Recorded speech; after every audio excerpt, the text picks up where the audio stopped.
Alhamdulillah sehat semua ya. Oke, ini mohon maaf saya off cam karena saat ini berada di rumah ya, di Solo, dan seperti biasa kalau di rumah sinyalnya memang betul-betul tidak stabil, harus mencari ke sana sini begitu. Dan sebelumnya saya ingin menyampaikan bahwa untuk hari ini nanti Pak Rusman menyusul ya, karena beliau sedang menguji di Pasca untuk magister atau dokter saya lupa, tapi saat ini beliau sedang proses untuk menguji dan eh, untuk sesi perkuliahan nanti bisa kita mulai terlebih dahulu dan beliau akan menyusul. Ya, sebelumnya senang bisa berjumpa dengan teman-teman semua. Ada Azhari, Faiha, Juraisi, Irna, Ropik, Siti, Poppy, Elsa, dan teman-teman yang lain. Untuk perkuliahan hari ini, marilah kita awali dulu bacaan bacalah bersama-sama ya. Bismillahirrahmanirrahim. Ya, kemudian untuk materi yang akan dipaparkan oleh penyaji dan akan kita kritisi bersama pada kesempatan kali ini sudah saya terima materinya ya teman-teman. Karena tidak diberi nama, sebut saja hamba Allah, saya lupa namanya siapa yang kemarin share, sudah saya baca begitu ya. Em, Terkait perbedaan individu. Dan pada pertemuan kali ini, apakah dua penyaji dari dua kelas sudah siap? Siapa? Iya, yang akan presentasi siapa? Hafiz Reksabudi sama siapa? Sama M. Ihsan sama Deborah Pak untuk kelas A. Untuk kelas A. Oke, untuk kelas B siapa, Mas? Untuk kelas B ada saya Rifki Nurusrotina Bayani sama Virus. Virus. Oke, ya. Untuk Mas Hafiz dan tim, untuk mengefektifkan waktu ya, karena saya sudah terlambat tadi beberapa menit, kita langsung mulai saja. Untuk teman-teman mohon untuk diperhatikan, nanti bisa kita kritisi bersama, kita gali informasi, cross-check, dan konfirmasi. Kepada Mas Hafiz, waktu dan tempat saya persilahkan. Boleh di share screen, Ihsan?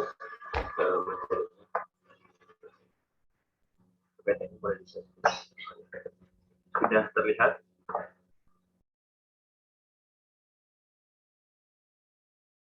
Belum.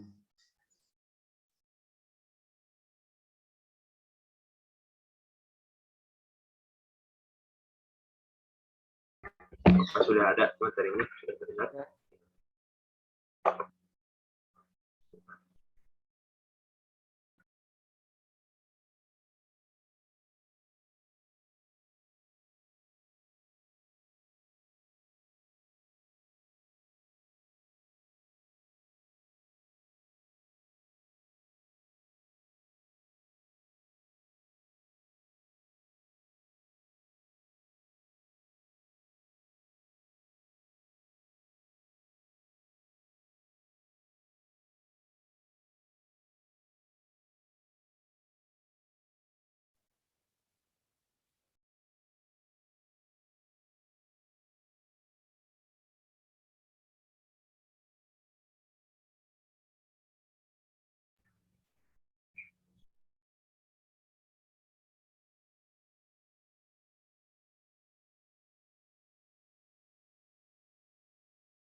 Ya, ada kendala teknis ya ini. Iya, Pak. Sepertinya ini agak susah untuk screen. Coba dulu Pak ya sebentar. Iya Pak, ada kendala teknis. Agak nge-lag laptopnya.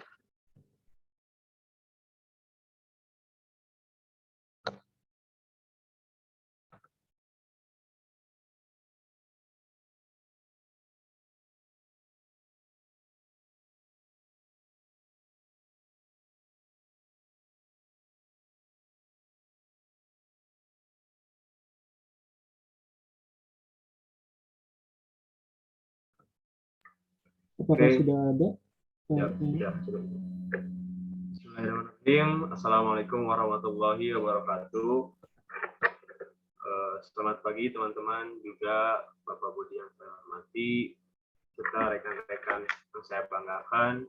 Pada kesempatan kali ini, izinkan saya selaku moderator untuk memimpin jalannya presentasi kelompok 12 ini dengan membawakan sebuah materi prinsip perbedaan individual dalam pembelajaran. Akan tetapi sebelum kita memulai lebih dahulu presentasi, alangkah baiknya saya memperkenalkan rekan-rekan kelompok saya yang akan tampil pada kesempatan kali ini. Yang pertama ada saya sendiri, ada Hafiz Rizky Budi, ada M. Ihsan Ayas Rashid, dan juga ada Deborah Gesa. Oke, langsung saja kepada materinya. Mangga, Ihsan.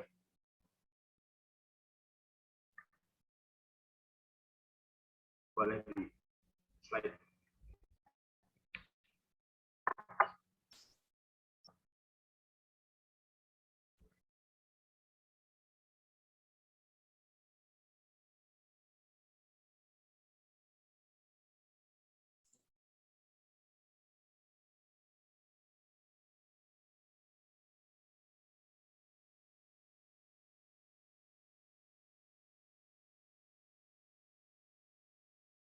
Oke, langsung saja yang pertama akan dijelaskan oleh Deborah ya.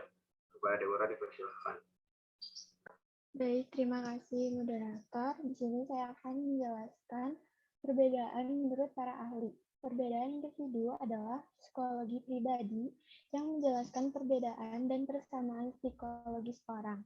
Psikologi perbedaan individu meneliti dan menjelaskan bagaimana orang yang berbeda pikiran, merasa, dan berperilaku.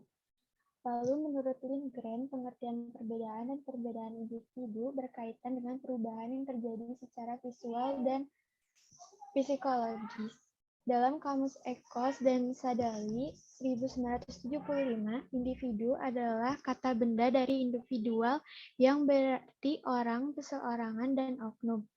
Dari pengertian tersebut, kita dapat menciptakan lingkungan bagi anak-anak yang dapat merangsang perkembangan potensi mereka dan membawa perubahan yang diinginkan dalam kebiasaan dan sikap mereka. Manusia akan mengalami perkembangan dan pertumbuhan, sehingga mereka juga harus memenuhi kebutuhan kesehariannya. Lalu selanjutnya ada pola perbedaan individu. Boleh di next.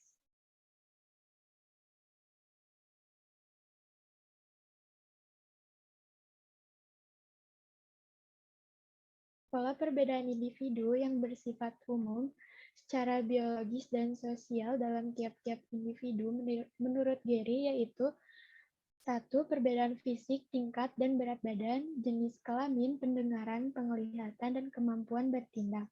Yang kedua, perbedaan sosial termasuk status ekonomi, agama, hubungan keluarga, dan suku. Lalu yang ketiga, perbedaan kepribadian termasuk watak, motif, minat, dan sikap. Lalu yang keempat, perbedaan intelijensi dan kemampuan dasar. Lalu yang terakhir, perbedaan kecakapan atau kepandaian di sekolah dalam mencapai pengetahuan baru. Menurut Alfred Adler, manusia adalah makhluk sosial yang bertanggung jawab.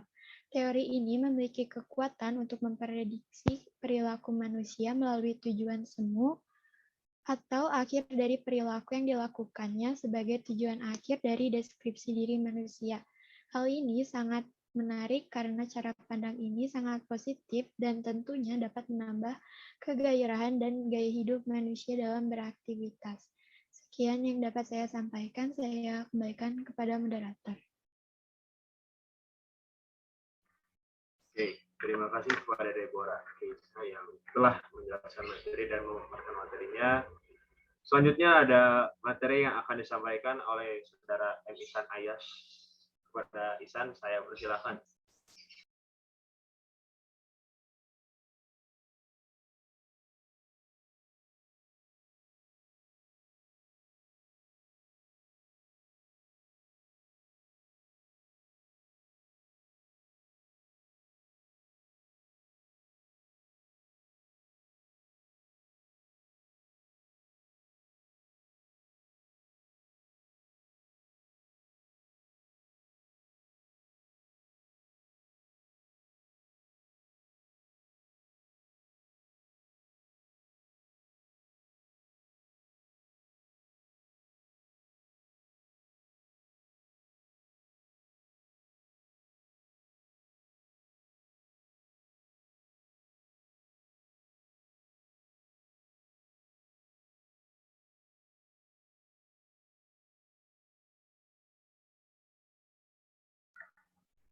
Lisan, apakah suara saya terdengar itu?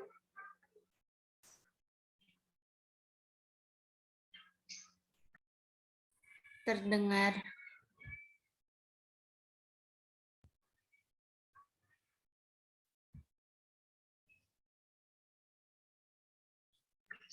Sebentar ya teman-teman, mungkin ini ada kendala sebentar.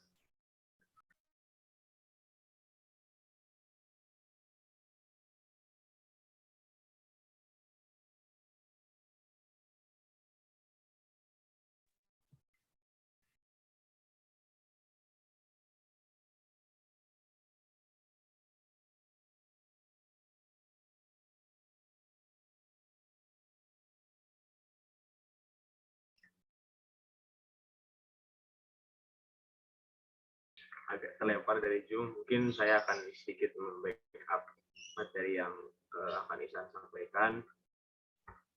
Bentar. Oke.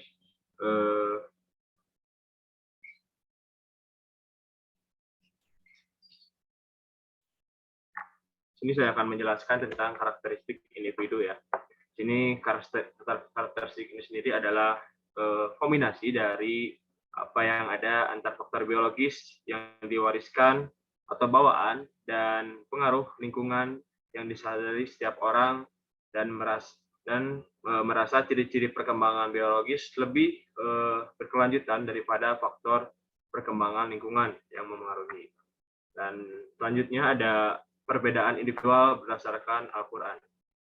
Oke, sebentar, mungkin saya bisa. Oh, ini mungkin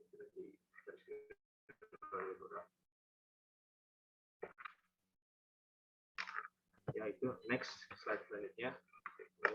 Nah, itu. Perbedaan individual berdasarkan Al-Quran. Nah, di sini saya mengambil dari beberapa sumber.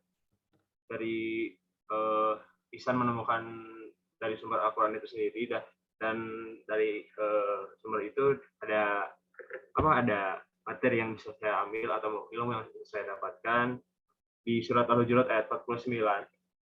Ada, hai manusia, sesungguhnya kami menciptakan kamu dari seorang laki-laki dan seorang perempuan, dan menjadikan kamu berbangsa-bangsa dan bersuku-suku, supaya kamu saling kenal-mengenal.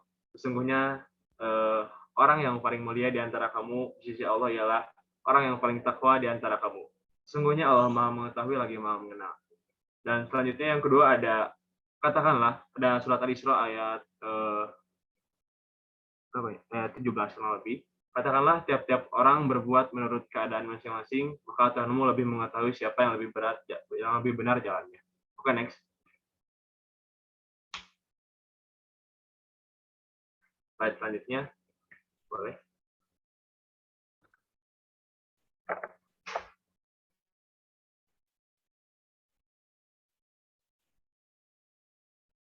Nah, di sini yang terakhir ada jenis perbedaan individual. Nah, di sini saya mendapatkan 5 jenis perbedaan individual. Yang pertama ada kecakapan, ada perbedaan kepribadian, perbedaan gaya belajar, latar belakang pengalaman, bakat dan minat. Oke, yang pertama ada kecakapan. Nah, dari jenis perbedaan individual berdasarkan kecakapan ini, individual memiliki kecakapan tertentu bukan karena warisan atau keturunan semata-mata, melainkan juga karena perkembangan dan pengalamannya. Yang kedua ada perbedaan kepribadian. Nah, kepribadian itu merupakan karakteristik atau keunikan individu yang meliputi pola pikiran, perasaan, perilaku, dan cara merespon sesuatu masalah yang dihadapi. Yang ketiga ada perbedaan gaya belajar. Dan gaya belajar diartikan sebagai karakteristik dan preferensi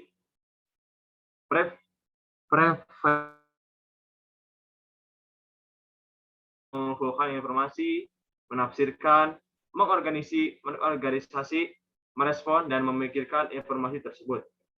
Oke, yang keempat adalah latar belakang pengalaman. Dalam hal peserta didik pernah mendapatkan materi, namun juga gaya belajar, metode pengajaran, serta hal-hal lain yang juga diperlukan dalam pembelajaran. Dan yang terakhir ada bakat dan minat. Bakat dan minat ini berasal dalam diri masing-masing siswa dan sangat penting untuk digali dan ditemukan sehingga mampu mengoptimalkan sebagai kemampuan yang dapat dikembangkan. Oke, next mungkin boleh di slide terakhir. Nah, mungkin cuma cukupkan untuk sekian. Barangkali teman-teman atau rekan-rekan ada yang ingin tanyakan, boleh untuk mengacungkan tangannya atau raise hand ya, boleh.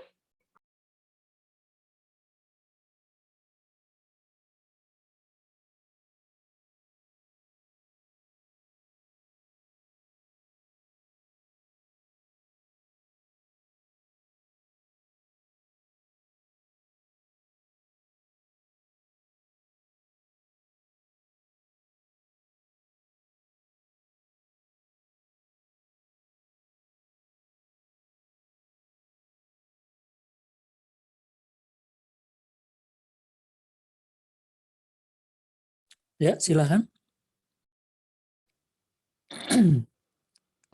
Iya, izin moderator, apa Sebentar, suara Pak. saya terdengar? Ya, terdengar. Sebentar ya.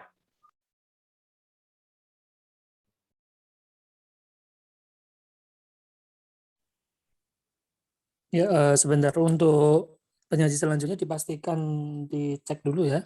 Jadi ada plan B begitu, seandainya penyaji yang akan menyajikan ada terkendala karena kalian tim begitu, jadi sebisa mungkin TikTok-nya sudah terjalin dengan baik ya. Ya, bisa dilanjutkan, Mas Hafiz. Mohon maaf, ini kalau misalkan dari saya, dari Zoom saya mungkin urutan raise hand-nya agak kurang benar ya. Mungkin saya akan mempersilahkan kepada rekan-rekan yang mungkin sebelah kiri terlebih dahulu ya. Mohon maaf misalkan kalau misalkan ada yang kurang atau belum misal diberi kesempatan untuk memberi pertanyaan, tapi kami selaku kelompok 12 akan bersedia gitu untuk menjawab pertanyaan-pertanyaan dari rekan-rekan yang mana belum bisa berkesempatan bertanya pada kesempatan kali ini ya. Sekali lagi mohon maaf jika ada teman-teman yang tidak terpilih untuk bertanya gitu ya. Mungkin bisa di luar forum ini kami insya Allah akan menjawab pertanyaan dari rekan-rekannya. Di sini ada Ade Cahyono, ada Muhammad Fahri, ada Aisyah Humaira. Oke, silakan kepada Ade Cahyono untuk memberikan pertanyaannya. Ya, terima kasih kepada moderator. Di sini saya ingin menanyakan tadi kan tentang prinsip bagaimana tentang perbedaan gaya belajar pada siswa. Di sini saya akan menanyakan itu belajar pada siswa.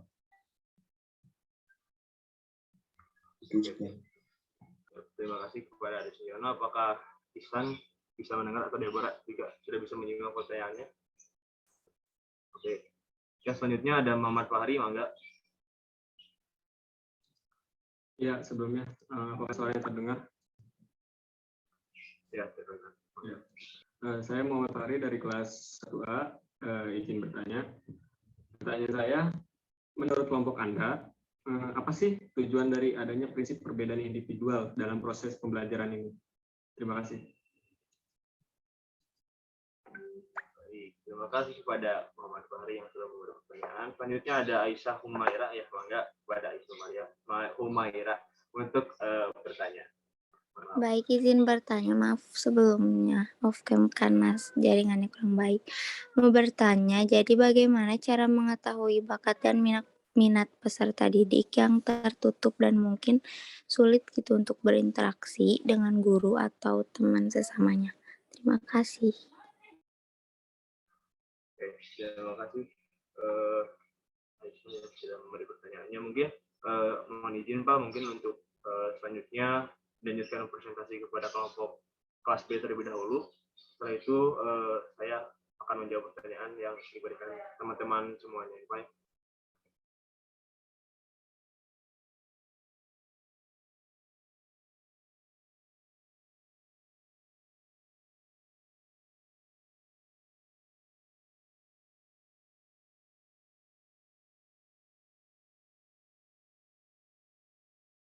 Ya, mangga untuk kelas B, mungkin qualification dulu yang akan tampil pada kesempatan ini.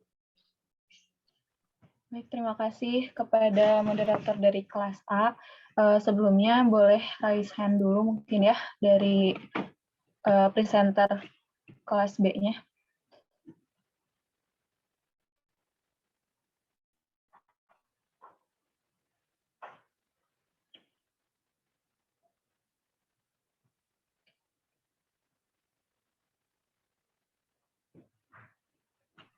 Mohon maaf untuk host, boleh di-pin juga kelas B ini. Oh iya, rekan-rekan mungkin yang bertanya boleh di share ke chat ya.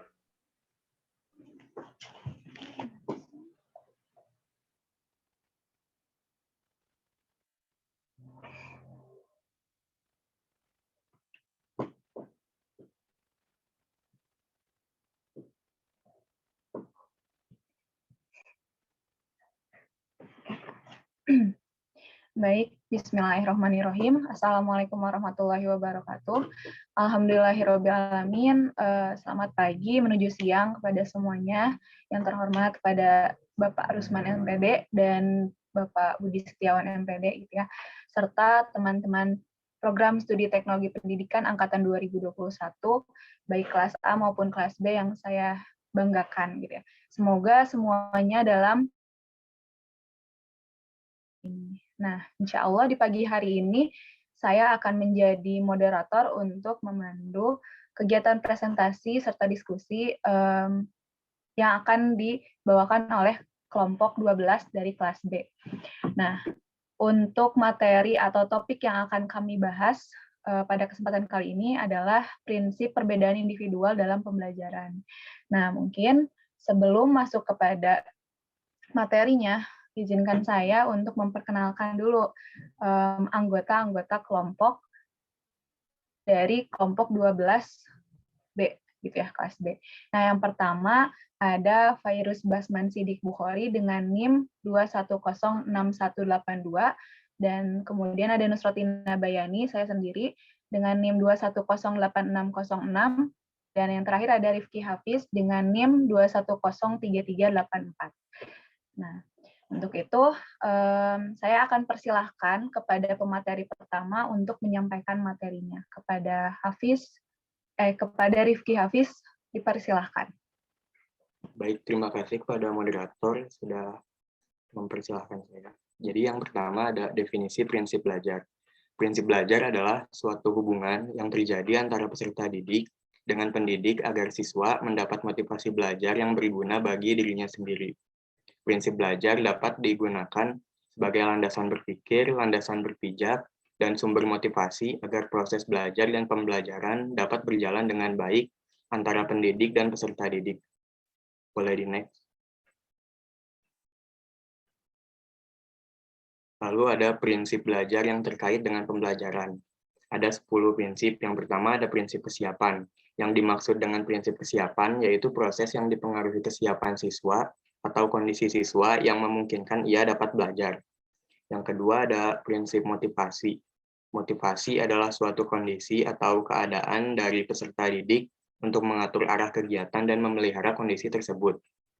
Yang ketiga ada prinsip persepsi, yaitu prinsip persepsi adalah interpretasi tentang situasi yang hidup dan dipengaruhi oleh perilaku individu itu sendiri. Setiap individu dapat melihat dunia dengan caranya sendiri yang berbeda dari yang lain. Yang ketiga ada prinsip tujuan. Tujuan adalah sasaran khusus yang hendak dicapai oleh setiap individu. Tujuan ini harus lebih jelas tergambar dalam pikiran dan dapat diterima oleh setiap peserta didik dalam proses pembelajaran itu terjadi. Yang kelima ada prinsip perbedaan individual. Proses pengajaran semestinya memperhatikan perbedaan individual dalam kelas dan dapat memberi kemudahan pencapaian tujuan belajar setinggi-tingginya. Pengajaran yang hanya memperhatikan satu tingkat sasaran akan gagal memenuhi kebutuhan seluruh siswa. Yang keenam ada prinsip transfer dan retensi. Belajar yang dapat dianggap bermanfaat bila seseorang itu dapat menyimpan dan menerapkan hasil belajar dalam situasi baru dan pada akhirnya dapat yang disebut dengan proses transfer. Sedangkan yang dimaksud dengan retensi adalah kemampuan seseorang untuk menggunakan lagi hasil belajar. Selanjutnya ada prinsip belajar kognitif. Belajar kognitif mencakup asosiasi antar unsur, pembentukan konsep, penemuan masalah, dan keterampilan memecahkan masalah yang selanjutnya membentuk perilaku baru, berpikir, menalar, menilai, dan berimajinasi.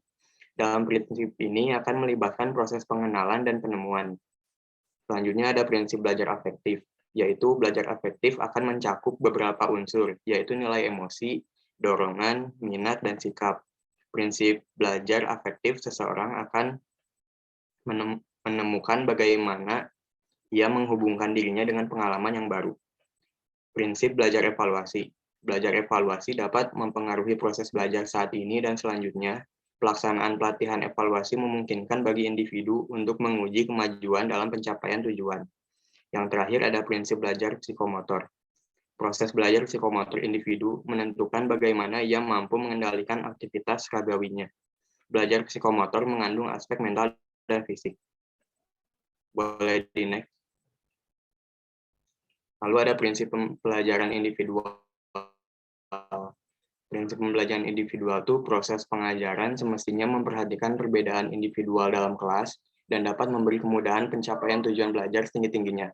Pengajaran yang hanya memperhatikan satu tingkat sasaran akan gagal memenuhi kebutuhan seluruh siswa. Sekian dari saya kembalikan kepada moderator. Baik, terima kasih kepada Rifki Hafiz yang telah menyampaikan materi pertama. Kemudian saya akan lanjutkan kepada pembahasan selanjutnya yang akan disampaikan oleh saya sendiri mengenai faktor yang mempengaruhi jenis perbedaan individual. Nah, setiap individu tentunya memiliki perbedaan yang unik gitu ya, perbedaan masing-masing gitu. Nah, perbedaan inilah yang nantinya akan membedakan antara individu yang satu dengan yang lainnya, sehingga dapat dijadikan sebagai ciri khas yang akan dapat membedakan individu tersebut. Nah, akan tetapi pada dasarnya perbedaan ini disebabkan oleh beberapa faktor. Jadi tidak mungkin perbedaannya tiba-tiba gitu ya. Disebabkan oleh beberapa faktor yang mungkin yang dapat mempengaruhi adanya perbedaan individual tersebut. Nah, menurut Umar Hamalik gitu ya, faktor-faktor yang dapat mempengaruhi jenis-jenis perbedaan individual itu ada yang pertama itu ada kecerdasan atau intelijensi. Kemudian yang kedua ada bakat atau aptitude. Kemudian yang ketiga ada keadaan jasmaniah atau physical fitness. Yang keempat ada penyesuaian sosial dan emosional. Yang kelima ada latar belakang keluarga atau home background. Nah, kemudian boleh di next. Ya, perbedaan individual yang ada pada peserta didik gitu ya. Nah, yang pertama itu ada perkembangan intelektual. Kemampuan belajar ini gitu ya, terutama dalam memahami itu tentunya tidak sama, pasti beda-beda gitu ya. Ada siswa yang cepat dalam menangkap atau cepat dalam belajar dan mampu memahami materi, juga ada siswa yang kurang cepat gitu ya, atau bisa terbilang lambat gitu ya dalam proses pembelajaran. Jadi perlu dibimbing secara bertahap dalam proses belajarnya. Kemudian yang kedua itu ada kemampuan berbahasa. Mungkin lebih tepatnya komunikasi gitu ya. Komunikasi atau berbahasa ini bukan hanya berhubungan dengan interaksi antara guru dengan murid saja gitu. Namun komunikasi ini juga adalah tentang peserta didik dengan materi dan informasi pelajaran atau bahan ajar atau media pembelajaran. Juga komponen-komponen pembelajaran yang terlibat lainnya. Kemudian yang ketiga itu ada latar belakang pengalaman. Nah, siswa atau peserta didik yang pernah mendapatkan informasi yang relevan terhadap suatu materi, mungkin akan lebih cepat memahaminya gitu ya. Bukan hanya dalam hal materi, namun dalam hal gaya belajar, metode pengajaran, serta hal-hal lain yang diperlukan dalam proses pembelajaran. Kemudian yang keempat ada gaya belajar, dan di mana peserta didik tentunya memiliki gaya atau kebiasaan belajar masing-masing gitu ya, punya gayanya sendiri gitu, punya gaya favorit gitu ya, mungkin bisa dibilang seperti itu. Dan dengan gaya atau kebiasaan belajar itu gitu ya, dia bisa mempercepat memahami sebuah materi yang dipelajari gitu. Nah, bukan hanya dalam kebiasaan saja gitu, tapi juga dalam kondisi tertentu, misalnya seorang siswa lebih mampu belajar dalam keadaan yang tenang dan hening, sehingga mampu mempercepat pemahaman materi. Adapun mungkin sebaliknya gitu ya, jadi kembali lagi kepada individu masing-masing gitu. Nah, kemudian yang kelima ada bakat dan minat. Nah, bakat dan minat ini berasal dari dalam diri masing-masing. Nah, dan sangat penting untuk digali serta ditemukan gitu ya, sehingga mampu dioptimalkan oleh guru gitu kan sebagai kemampuan yang dapat dikembangkan gitu dalam proses pembelajaran. Sebagai contoh mungkin kayak seorang siswa itu lebih mampu untuk mempelajari pelajaran matematika karena memang bakatnya gitu kan, atau siswa sangat menyukai pelajaran praktik fisika. Nah, itu adalah minat gitu kan. Nah, kemudian yang keenam itu ada kepribadian, yaitu merupakan sebuah reaksi atau tanggapan terhadap sikap dan cara-cara mengajar yang dilakukan oleh guru. Nah, kepribadian ini juga sangat terkait dengan sifat dasar masing-masing peserta didik. Sifat yang pemalu misalnya biasanya akan lebih pasif gitu ya untuk terlibat dalam interaksi dengan komponen-komponen pembelajaran terutama dengan guru gitu. Makanya harus lebih perlu perhatian yang lebih gitu kan. Seperti itu. Boleh di next lagi.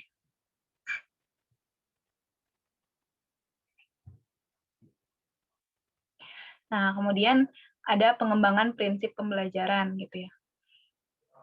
Ya, ada pun beberapa prinsip pembelajaran yang dikembangkan gitu ya dalam mengembangkan kurikulum berbasis kompetensi ini dalam rangka.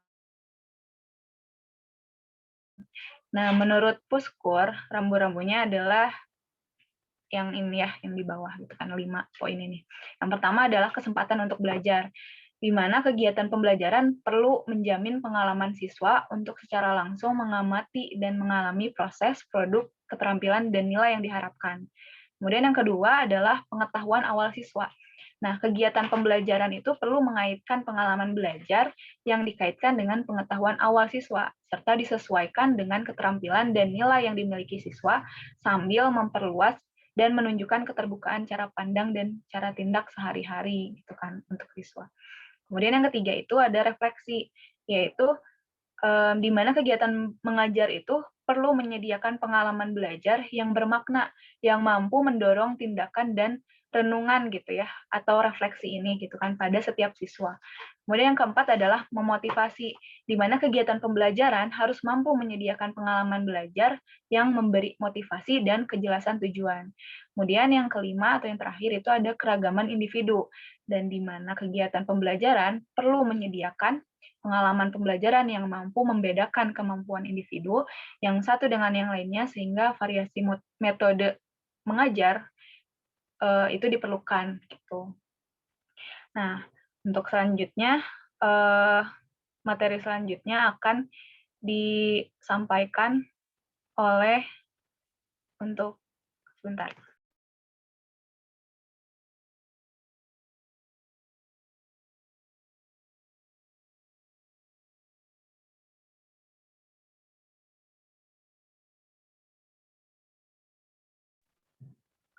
Ada beberapa, ya ada sedikit kendala ya, mungkin saudara Virus tidak hadir di kesempatan kali ini.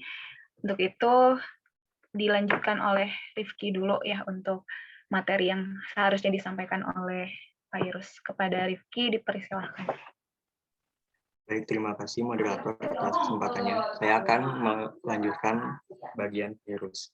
Lalu ada pengembangan prinsip pembelajaran.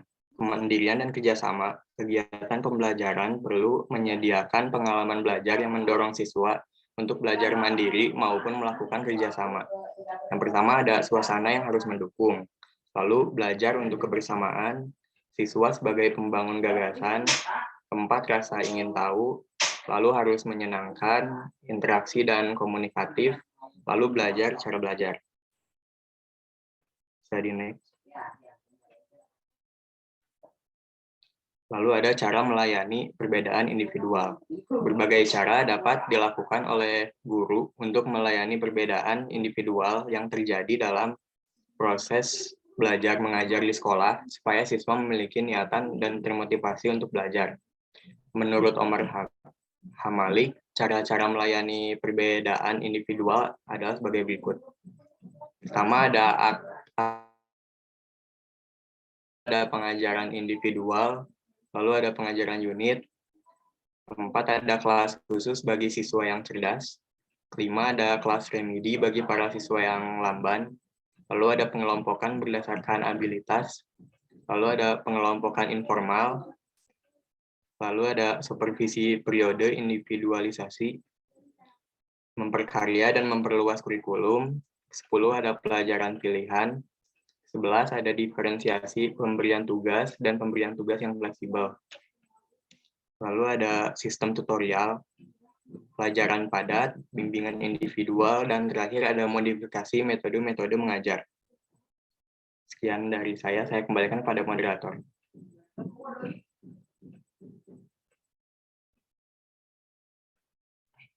Ya, baik, terima kasih kepada Rifki yang telah menyampaikan materinya.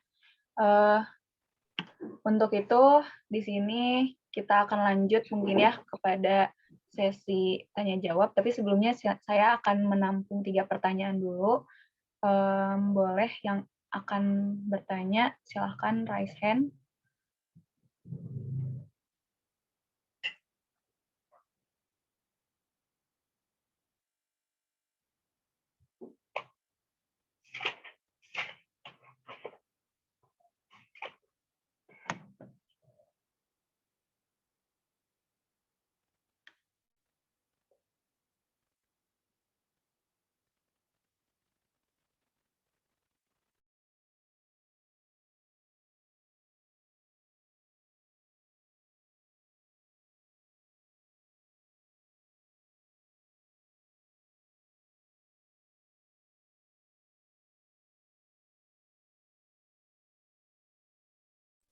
Ya, dipersilahkan teman-teman.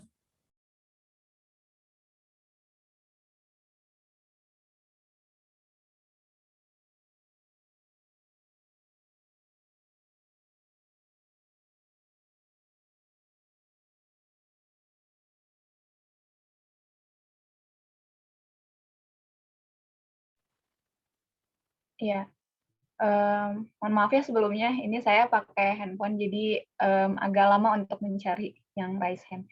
Di sini ada, yang pertama ada Dwi Mayang, kemudian ada Nadia, dan yang ketiga ada Dito.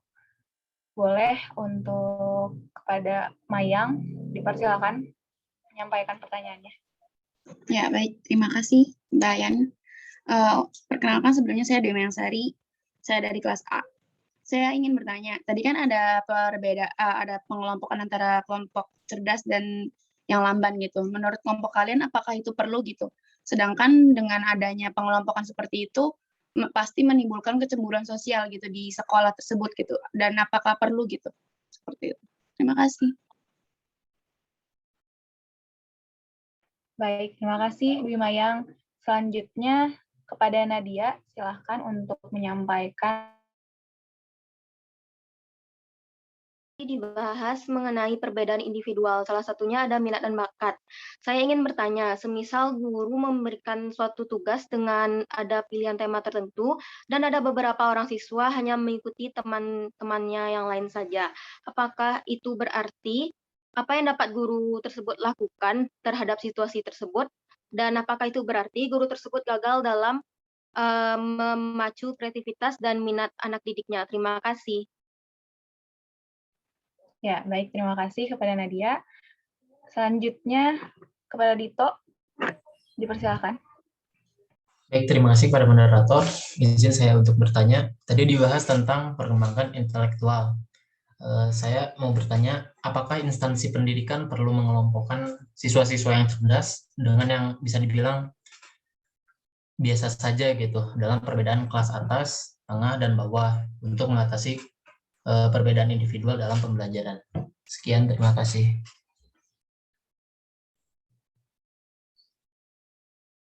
Ya, baik, terima kasih. Terima kasih yang telah berpartisipasi untuk bertanya. Mungkin di kesempatan kali ini ada yang belum bisa bertanya ya, bisa di luar forum ini gitu ya. Mungkin kepada kelas A terlebih dahulu ya untuk menjawab pertanyaan-pertanyaan yang sudah diajukan oleh teman-teman. Monggo kepada kelas A, dipersilakan. Baik, terima kasih kepada Bayan ya. Di sini saya akan menjawab pertanyaan dari rekan-rekan yang tadi sudah bertanya, sudah memberikan pertanyaan. Terima kasih atas pertanyaannya.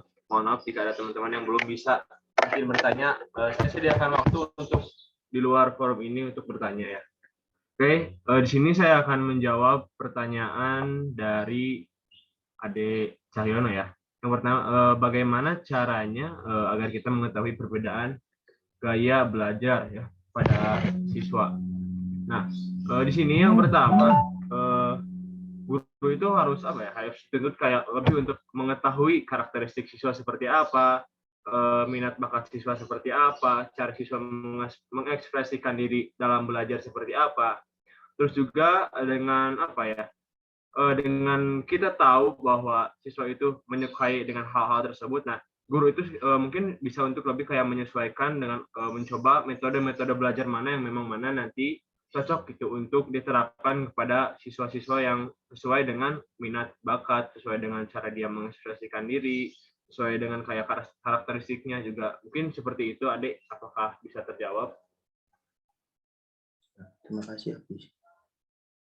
Oke, ya, terima kasih kembali, Adik. Selanjutnya ada pertanyaan dari Aisyah ya, yang akan dijawab oleh Deborah. Mangga Deborah untuk menjawab pertanyaan.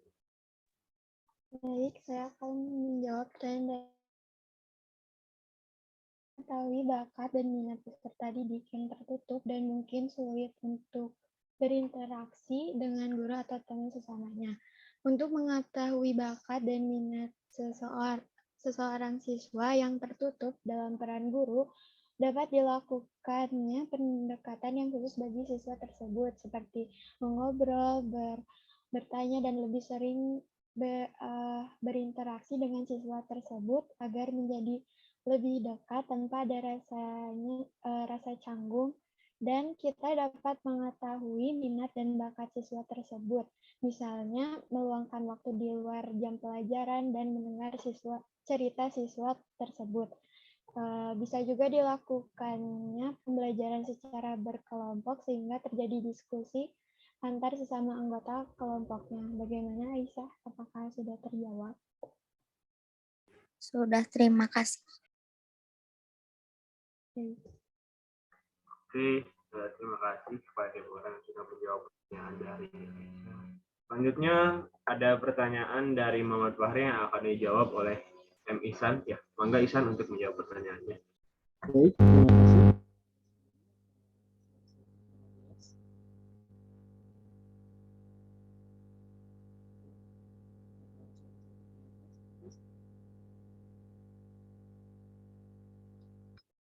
Halo. Ya, ada. Mangga.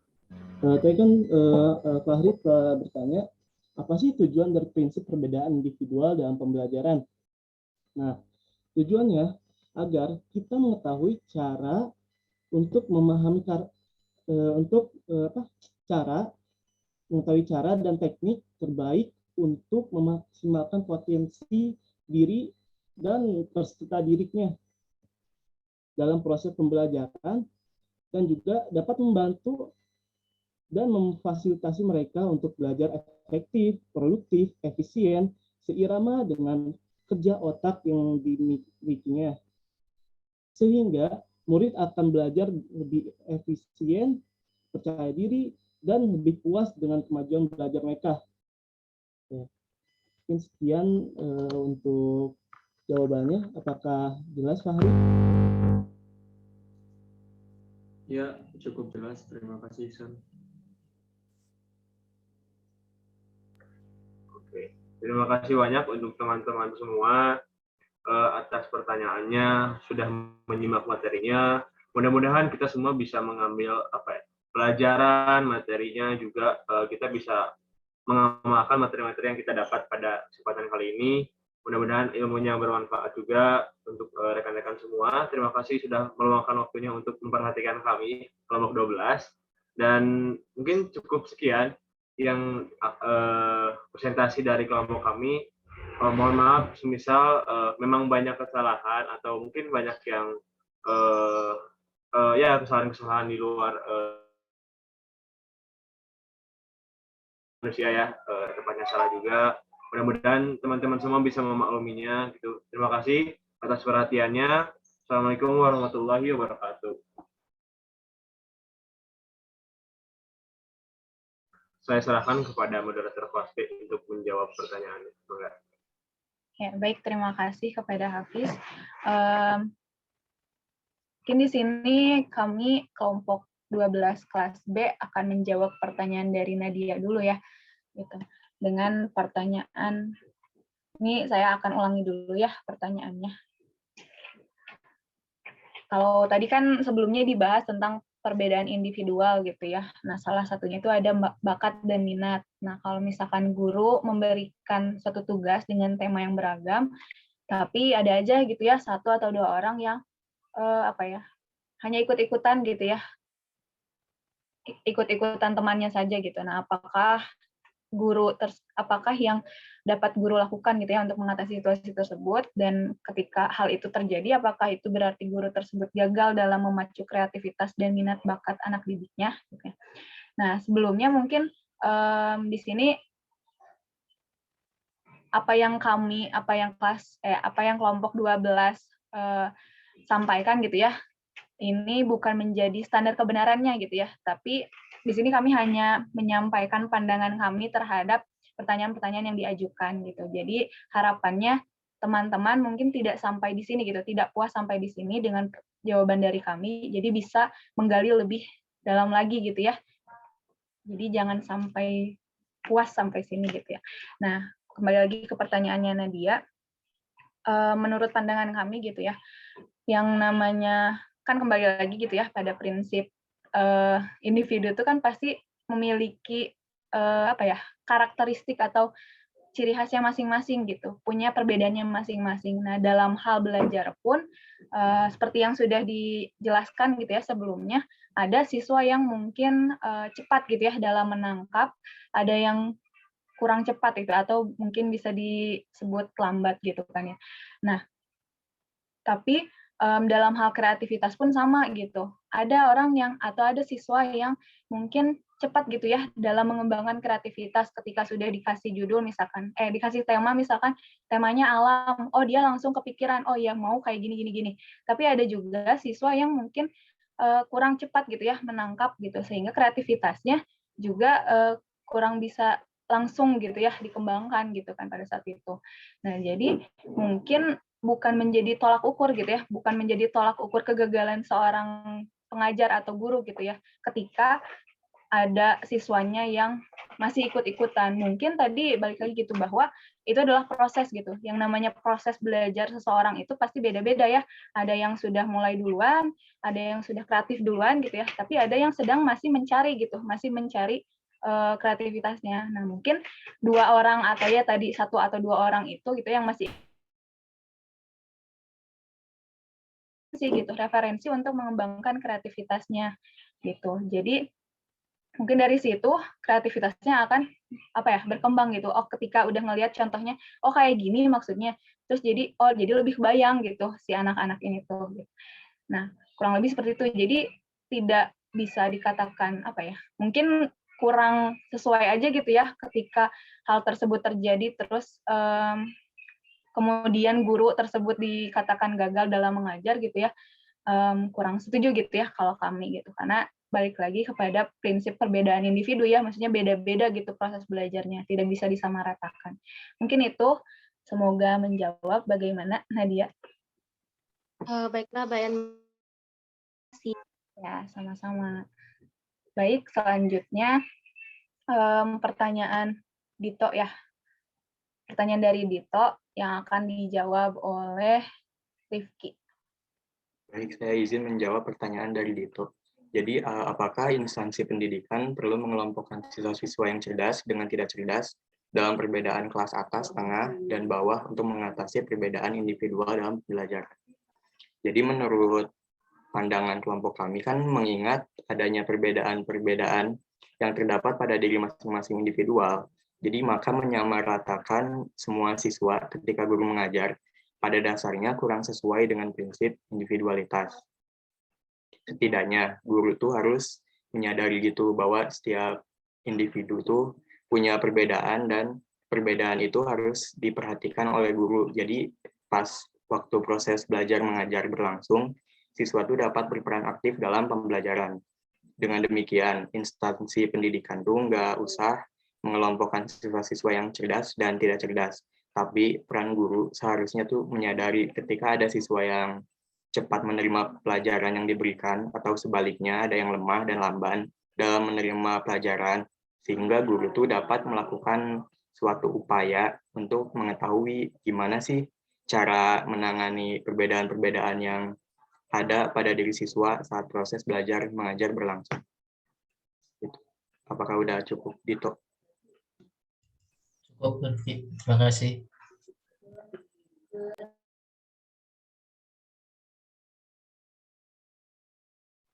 Ya, baik. Terima kasih kepada Rifki.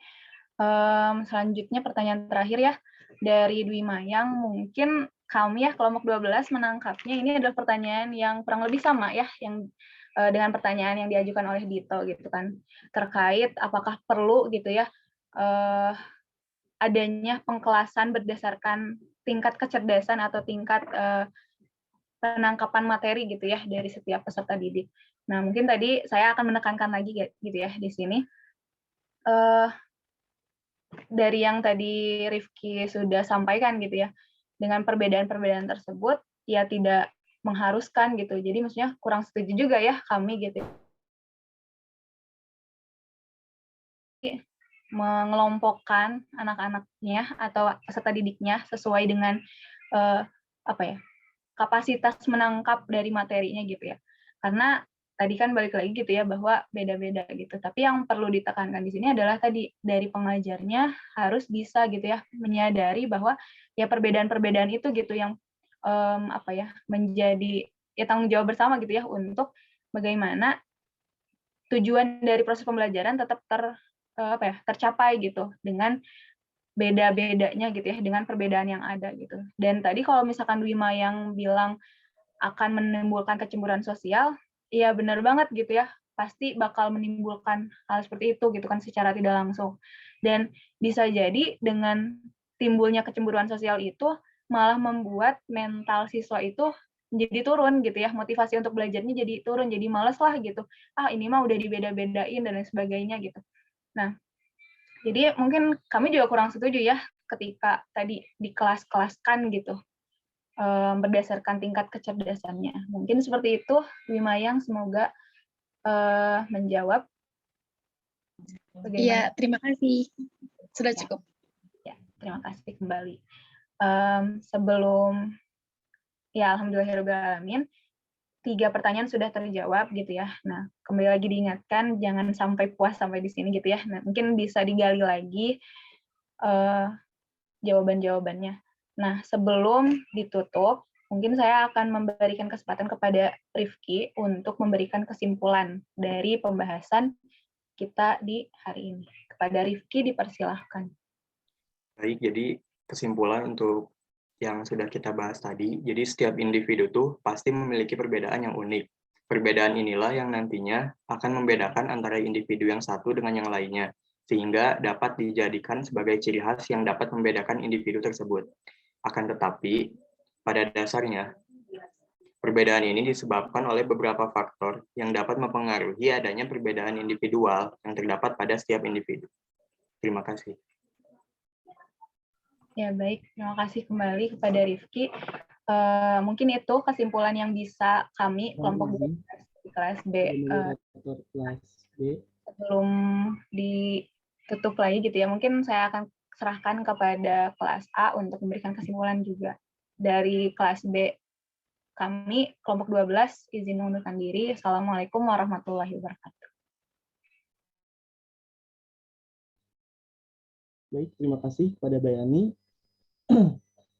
Di sini saya ingin memberikan kesimpulan dari kelompok kelas A, kelompok 12 kelas A, yaitu setiap individu memiliki sifat bawaan yang diwariskan dan diperoleh melalui pengaruh lingkungan.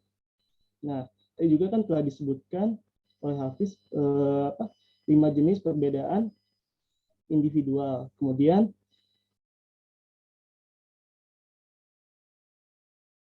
ada di dalam Al-Quran tentang perbedaan individual. Nah, maksud 2 ayat tersebut yaitu ayat tersebut menyatakan bahwa manusia memiliki kepribadian yang unik. Keunikan ini dapat memanifestasikan dirinya dalam bentuk fisik, kognitif, emosional, moral, dan sifat sosial. Dengan demikian, Al-Quran mengatakan bahwa perbedaan interpersonal tidak hanya mencakupi perkembangan kognitif, tapi semua aspek perkembangan. Hal ini menunjukkan bahwa perbedaan individu membangkitkan minat yang besar terhadap berbagai perintah dan pantangan Al-Quran untuk memudahkan ketaatan kita kepada Tuhan Yang Maha Esa. Mungkin hanya sekian dari kesimpulan kelompok A. Saya kembalikan lagi kepada moderator kelas B. Terima kasih. Ya, baik, terima kasih. Langsung saja mungkin ya ditutup presentasi dari kelompok 12, baik dari kelas A maupun kelas B. Mohon maaf atas segala kekurangannya, semoga bisa memberikan pemahaman gitu ya kepada kita semua. Dan sekian, wassalamualaikum warahmatullahi wabarakatuh. Saya kembalikan lagi kepada Pak Budi. Ya, waalaikumsalam warahmatullahi wabarakatuh. Kita beri aplaus dulu teman-teman untuk kedua penyaji hari ini. Terkait prinsip perbedaan individu dalam belajar begitu ya intinya. Tadi secara gamblang dan jelas sudah disampaikan oleh kedua penyaji begitu, walau pada kelompok yang pertama dari kelas A ada kendala teknis terkait pemaparan materinya, tapi secara umum sudah bisa diterima begitu.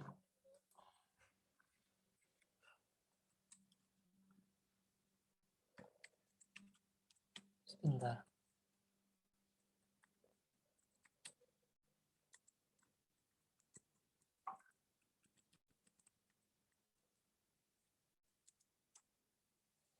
Oke, tadi ada beberapa pertanyaan ya. Kalau secara umum tadi juga sudah disampaikan oleh teman-teman terkait prinsip perbedaan individu begitu. Dan verifikasi jadwal nanti terkait prinsip belajar yang terkait dengan pembelajaran ada beberapa prinsip ya, tadi prinsip kesiapan, ada prinsip motivasi. Kalau tadi disampaikan oleh penyaji ada persepsi, tujuan, belajar psikomotor, dan hal yang lain juga.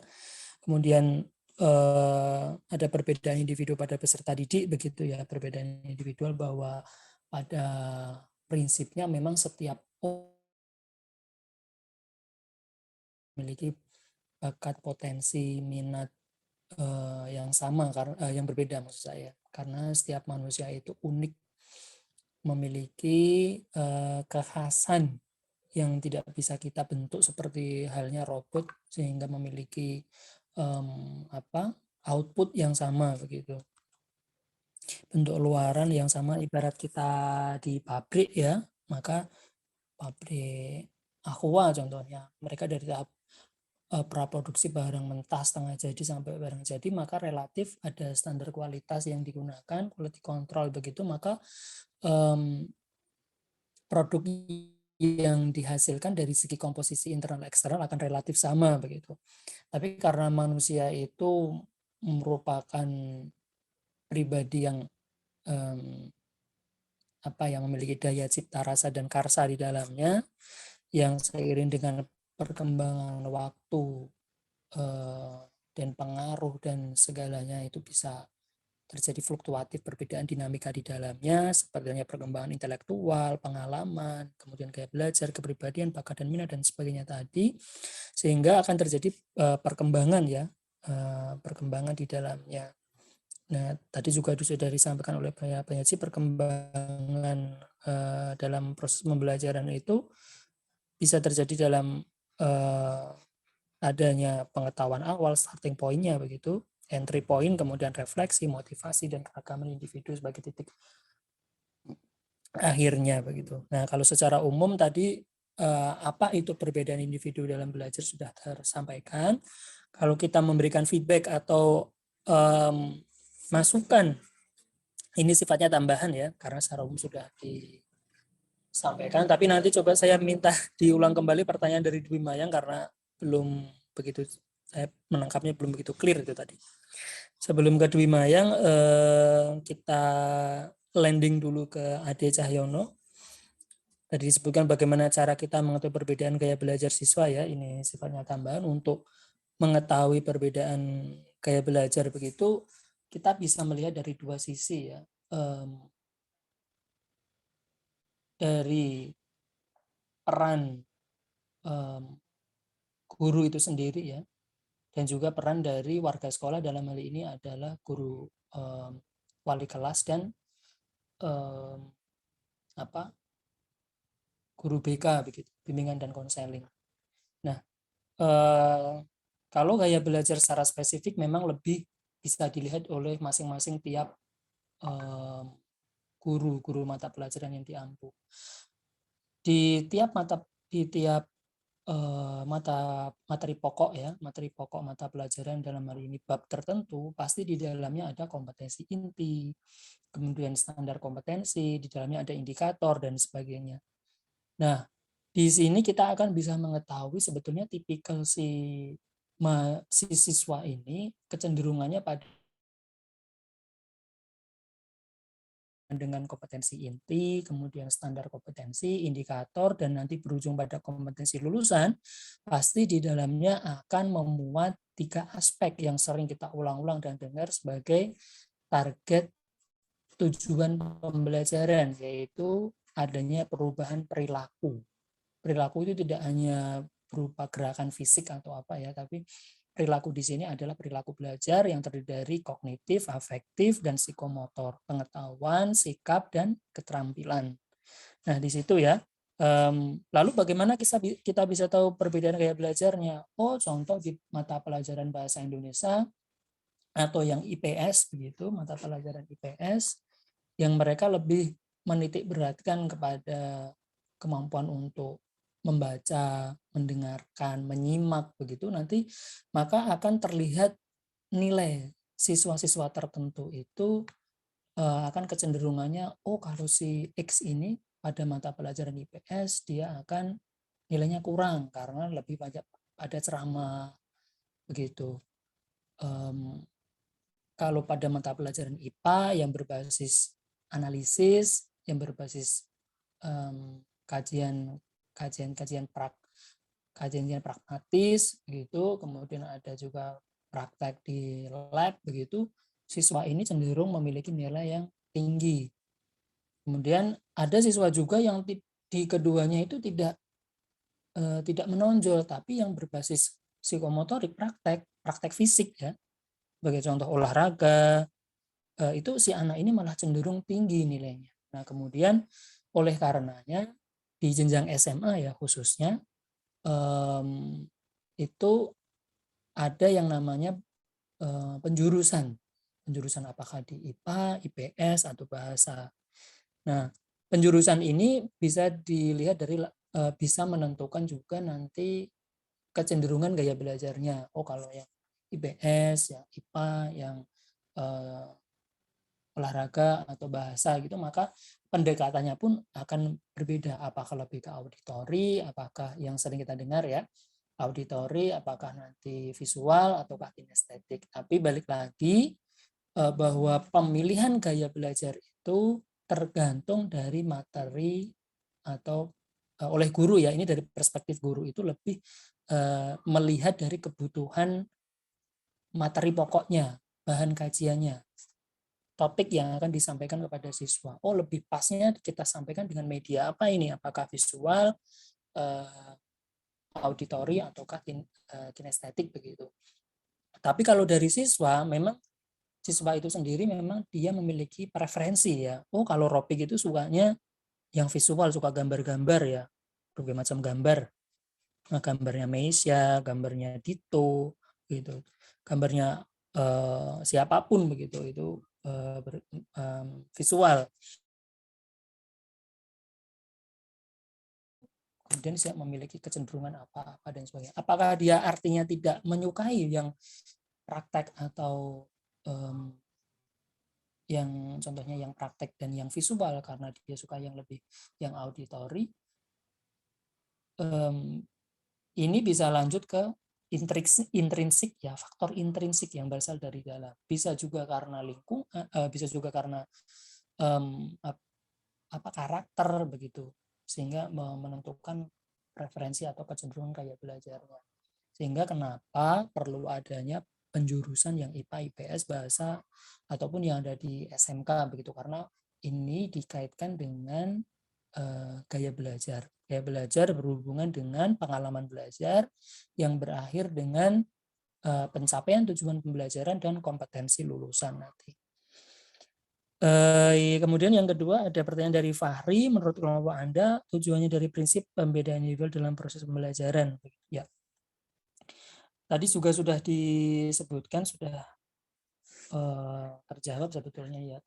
Sekali lagi sifatnya ini hanya tambahan saja, bahwa kenapa perlu ada perbedaan individual. Balik lagi bahwa setiap proses pembelajaran yang di dalamnya mengandung pengalaman belajar itu harus bisa memenuhi kebutuhan belajar dari peserta didik begitu. Nah, sebagaimana kita ketahui, setiap anak itu kan memiliki perbedaan ya, perbedaan baik secara karakter, entah itu bawaan atau karena bentukan dari lingkungan internal, eksternal dan sebagainya. Tapi yang dimaksud dengan kenapa ini perlu adalah agar bisa mengcover atau bisa memenuhi kebutuhan dari peserta itu didik itu sendiri dalam mencapai tujuan pembelajaran yang telah ditargetkan. Nah, lalu apa yang dilakukan oleh pendidik atau guru? Yang dilakukan yang melalui penerapan berbagai macam metode, strategi, prinsip-prinsip, tips, trik, teknik dan sebagainya terkait proses pembelajaran. Kemudian bagaimana cara mengetahui bakat dan minat peserta didik yang tertutup yang dari Aisyah tadi ya, dan mungkin sulit untuk berinteraksi dengan guru atau teman sesamanya. Sebentar teman-teman, saya ada tamu, bentar. 5 menit ya.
Ya, halo.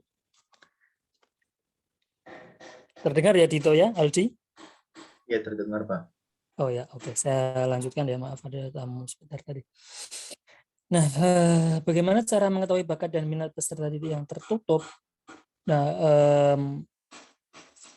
untuk mengetahui hal bakat seperti ini memang ada berbagai macam cara yang bisa kita lakukan. Contohnya pendekatan dari eksternal terlebih dahulu, dalam ini konteks sekolah. Itulah peran dari kesiswaan, peran dari wali kelas dan guru BK begitu ya. 3 pihak ini semestinya memang bersinergi untuk bisa mengoptimalkan, memaksimalkan segala potensi yang dimiliki oleh siswa, yang pada akhirnya adalah bisa tersalurkan dalam hal yang positif ya, melalui berbagai macam kegiatan. Lalu apa yang bisa dilakukan? Yang dilakukan adalah dengan mendorong para siswa tersebut untuk mengikuti berbagai macam kegiatan, entah itu pensi, entah itu lomba yang bersifat akademik dan non-akademik begitu. Nah, dari sini, dari mapping ya, pasti di pihak guru, dalam hal ini wali kelas begitu, bisa melakukan pemetaan. Oh, kenapa si X ini tidak pernah mengikuti kegiatan apapun, entah lomba yang sifatnya fisik, praktek olahraga, akademik, lomba olimpiade, atau lomba cerdas cermat tingkat apa dan sebagainya, sama sekali tidak pernah mengikuti, baik yang bersifat akademik dan non-akademik. Nah, ini akan menjadi tanda tanya begitu. Nah, yang bisa dilakukan adalah setelah kita tahu, kita mapping, kemudian kita melakukan pendekatan secara personal. Pendekatan secara personal adalah dengan melakukan diskusi. Diskusi di sini kita bisa tidak langsung ke anak ya. Diskusi di sini bisa ke, sebagai contoh, ke teman terdekatnya siapa. Ada permasalahan apa, kita gali. Kalau dalam pendidikan ini disebut dengan psikologi klinis. Kita melakukan assessment atau pendekatan secara psikologis kepada target atau dalam hal ini siswa untuk menggali informasi yang ada di dalam. Apakah memang ada permasalahan apa, atau kenapa, atau memang dia memiliki kendala secara fisik dan non fisik yang tidak di-share, yang tidak diketahui begitu. Nah, jadi multifaktor ya yang dilakukan, dan multi aspek yang perlu untuk dipertimbangkan untuk menggali lebih dalam informasi seseorang gitu. Ini seandainya si X itu ada kasus, oh dia pasif, cenderung pasif, tidak mengikuti kegiatan apapun. Kalau dari teman terdekat itu juga deadlock, nothing works, tidak berhasil begitu,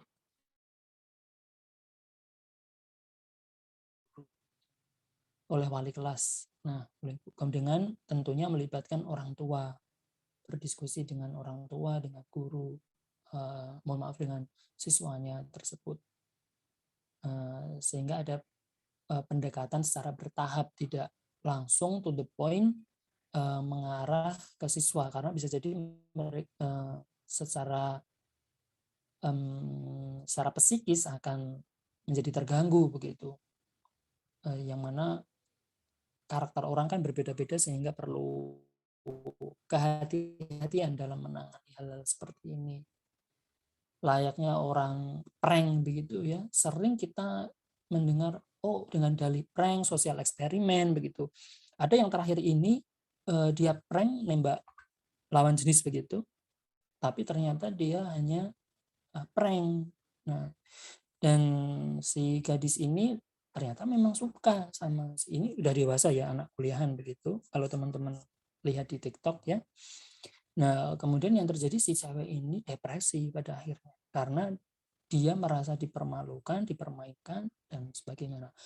Hal-hal yang berbau psikologis itu memang riskan ya, sangat perlu treatment khusus begitu, tidak sembarangan. Makanya kalau saya pribadi itu, orang yang melakukan prank-prank dengan dalih sosial eksperimen itu ya memang lucu ya, dalam beberapa, ada yang lucu, ada yang bisa memberikan perspektif, oh ternyata kalau kita di tempat umum, kita bajunya kurang gimana, terus kita mau gimana, fisik kita gimana, itu ternyata treatment orang itu akan berbeda begitu.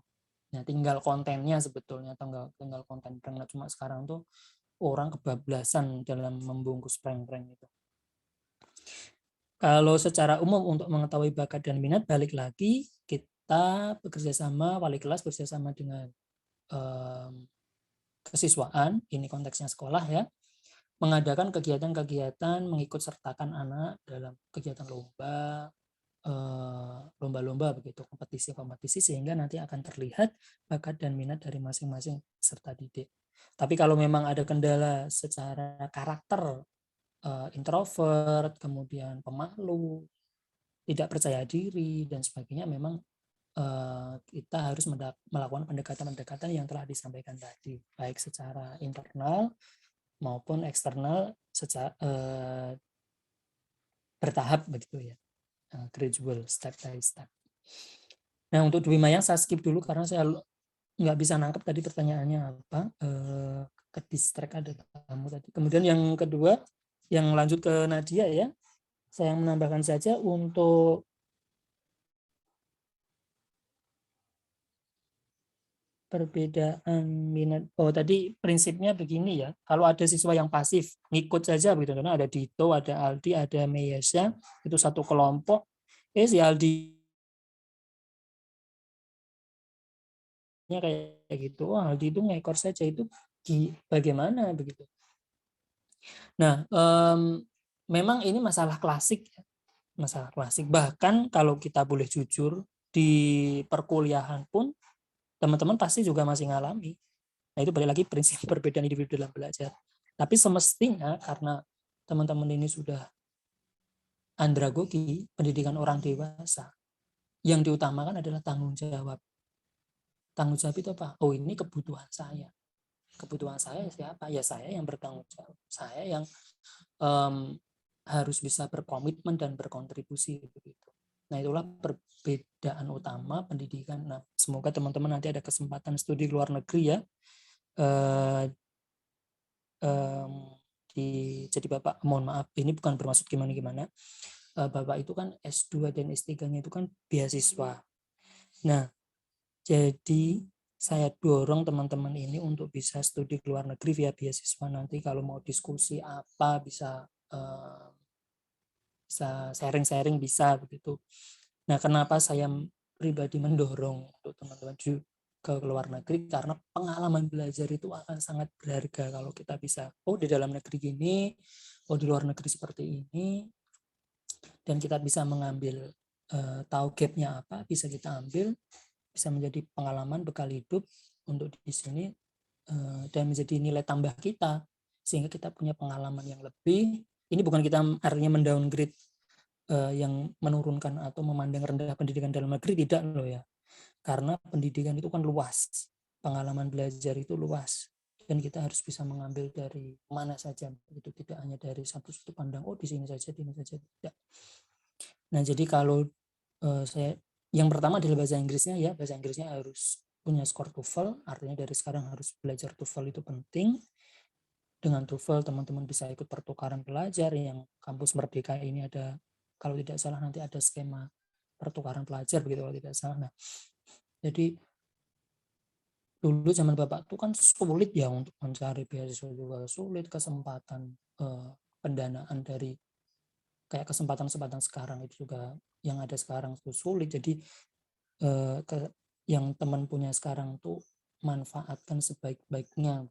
Oh, ada apa, ikut dimanfaatkan. Nanti entah nanti manfaatnya gimana baru akan terasa di belakang. Nah, benar, malah kemana-mana itu ya. Nanti lanjut ke Nadia ya. Yang bisa dilakukan adalah pasti, nah itu karena kita tinggal dulu lihat pendidikannya, apakah itu dasar, menengah, ataukah tinggi begitu. Kalau di pendidikan dasar tentunya kita bisa melakukan, guru masih bisa melakukan intervensi ya, intervensi baik teguran secara lisan begitu, untuk diberikan evaluasi dan pembinaan. Kalau di tingkat pendidikan dasar, problem adalah yang di pendidikan menengah dan tinggi ini, karena mereka sadar, sudah paham begitu. Oh, kalau saya ngekor saja, ngikut saja, maka saya bisa mendapatkan benefit, nggak usah mikir-mikir, nggak usah capek-capek, toh nanti nilainya sama begitu. Kasarannya seperti itu ya, nggak ngikut ngapa-ngapain, toh nanti nilainya sama. Nah, yang selain juga kesadaran diri ya, lebih pada tanggung jawab moral sebetulnya. Yang bisa dilakukan pendidik atau guru ataupun dosen di tingkat pendidikan menengah ataupun tinggi ya, memang apa itu dari sisi kontribusi ya, dengan melakukan reward and punishment. Sebetulnya akan kelihatan nanti pada saat final test itu akan terlihat siapakah siswa yang memang betul-betul berkontribusi ataukah hanya nitip nama. Itu bagi guru itu sudah dibekali untuk melakukan assessment atau evaluasi dengan kode-kode dengan prinsip-prinsip tertentu yang pada dasarnya bisa melakukan memotret dan melakukan zonasi, kemudian melakukan diferensiasi, dan akhirnya menyimpulkan begitu sebetulnya posisi anak ini tuh sebetulnya bagaimana, apakah hanya berkontribusi, mengerti, atau hanya ikut saja. Nah, kalau dari yang terakhir tadi pertanyaan siapa? Saya lupa. Pengelompokan siswa ya, pengelompokan siswa, kemudian perbedaan individu, mengelompokkan siswa ke dalam contohnya yang pintar ke yang pintar, atau dengan yang mungkin kurang pintar dengan kurang pintar begitu. Balik lagi ya, semua tinggal kebutuhan dan tujuannya. Setiap kebijakan pasti ada pro kontra, pasti ada plus minusnya, pasti ada hal yang diperdebatkan begitu. Tinggal kita memakai kacamatanya yang mana. Karena setiap keputusan yang diambil pasti memiliki resiko masing-masing. Dan tapi kalau kita melihat dari amanah undang-undang, kemudian sistem pendidikan nasional kita, secara umum memang tidak memperbolehkan adanya diskriminasi. Artinya pengelompokan siswa ke dalam kelompok-kelompok tertentu. Kalau di tempat saya, kalau dulu saya itu contohnya di kelas 1A, 1B itu yang range-nya sekian, CDE sekian, DEF sekian.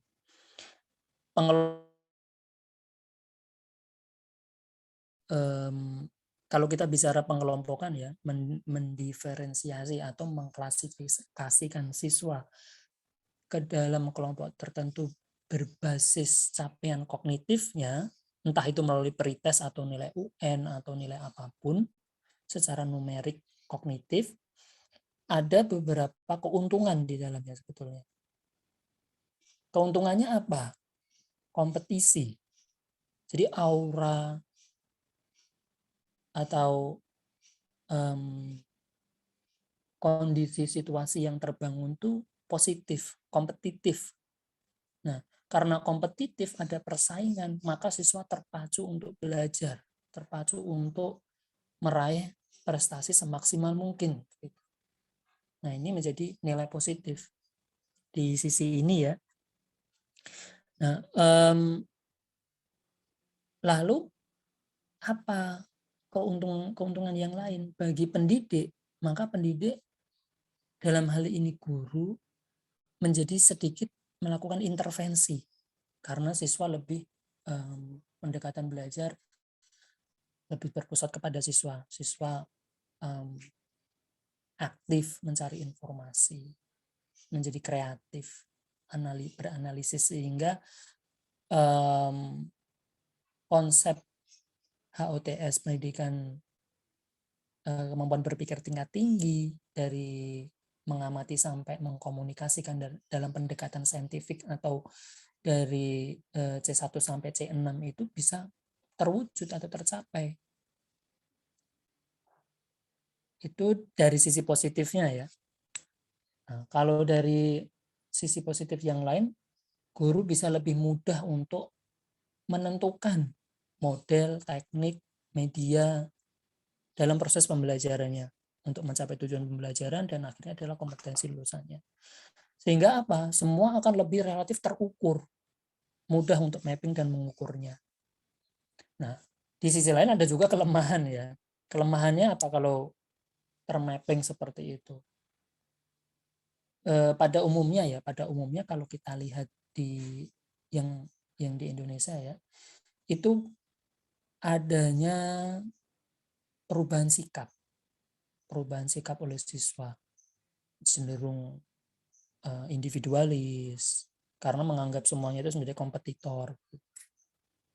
Nah, kekurangannya sebetulnya lebih pada perubahan karakter ya, harus ada pendampingan karakter, pendampingan secara afektif begitu, sehingga tidak terjadi perubahan yang menimbulkan pergeseran karakter siswa itu menjadi ke arah yang dianggap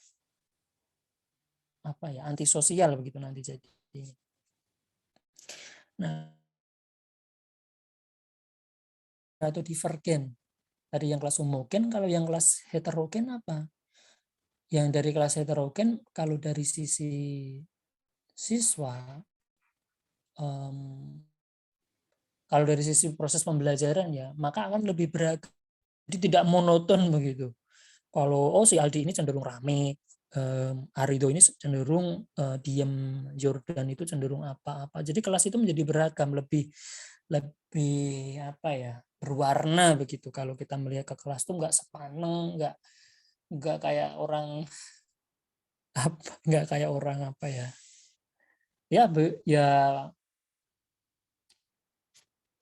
divergen dan lebih hidup begitu kelas suasana dalam proses pembelajaran.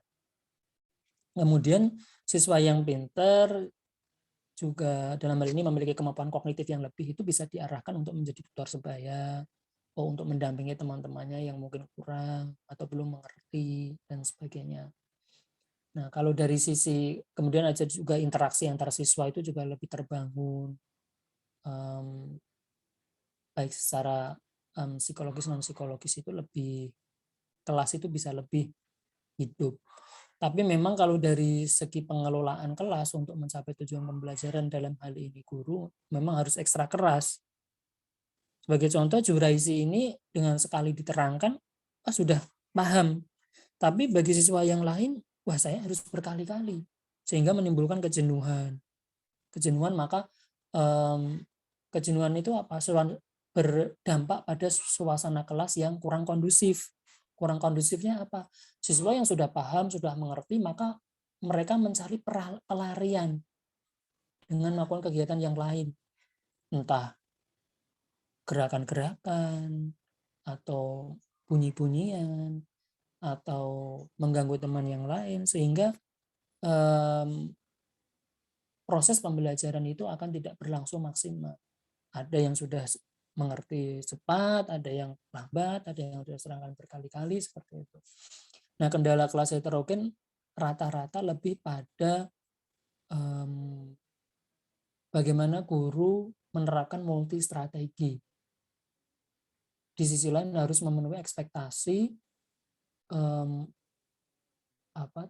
ketercapaian tujuan pembelajaran. Di aspek yang lain, tiap siswa itu memiliki kemampuan starting awal yang berbeda-beda. Entah itu secara genetik maupun bawaan ataupun memang karena kondisi faktor lingkungan gitu, eksternal ya.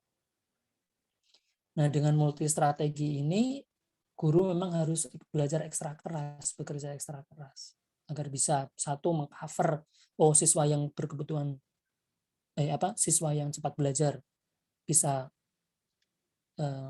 masuk, yang sedang dan yang kurang bisa tetap mengikuti.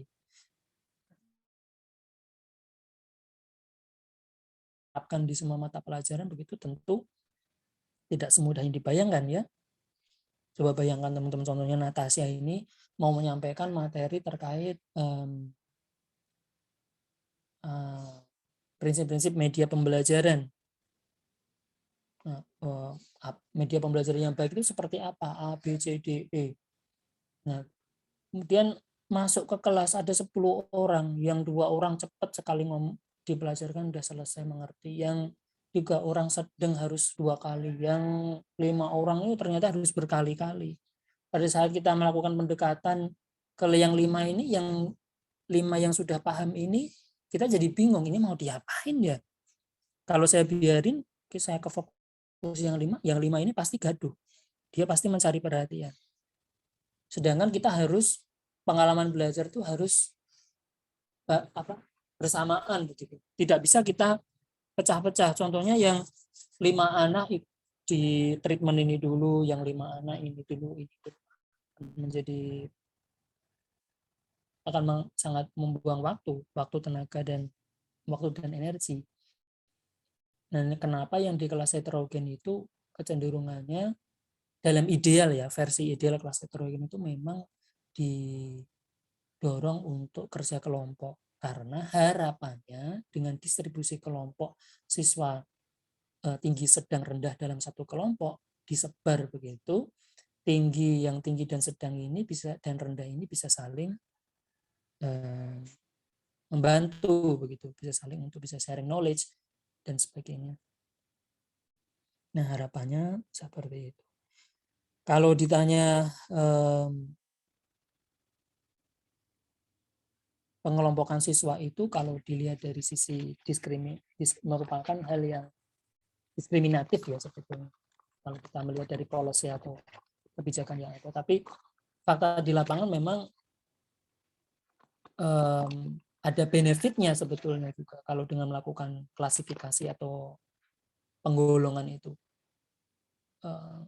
terkait dengan pengelolaan kelas, kemudian proses pembelajaran, ketercapaian tujuan pembelajaran, dan endingnya adalah kompetensi lulusan seperti tadi sudah disampaikan. Ya, kira-kira demikian teman-teman tambahan dari saya. Untuk waktu saya kira sudah cukup ya. Ada yang ditanyakan?